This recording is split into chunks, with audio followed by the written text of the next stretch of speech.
ইসলামী bank ইস্যুতে উত্তাপ ছড়িয়েছে জাতীয় সংসদের বাজেট অধিবেশনে। বিরোধী দলের সমালোচনার জবাবে স্বরাষ্ট্রমন্ত্রী সালাউদ্দিন আহমেদ বলেছেন, সব কিছুতেই ইসলামের দোহাই দেওয়া ঠিক নয়।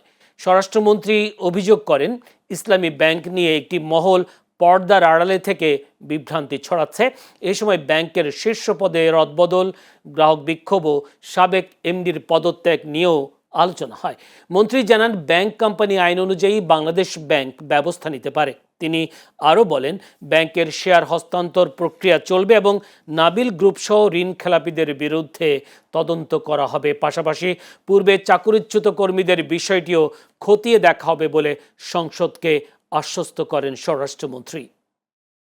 জামাত ইসলাম ব্যাংকের মালিক না, আবার বলছে ইসলামের উপর হাত দিবেন না। কদিন আগে জামাত ইসলামের এক বন্ধু, আমি নাম নিলে আবার এখানে 74-এ দাঁড়াতে পারেন, সেজন্য 2 জন এমপি ছিলেন, আরেকজন পরাজিত এমপি ছিলেন, আরেকজন নেতা ছিলেন, বক্তৃতা দিচ্ছে ইসলামের উপর হাত দিবেন না। মানে স্পিকার, ইসলামী ব্যাংক ইসলাম নয়, আমাদের জনাব মির্জা ফখরুল ইসলামও ইসলাম নয়, জামাতে ইসলামও ইসলাম নয়।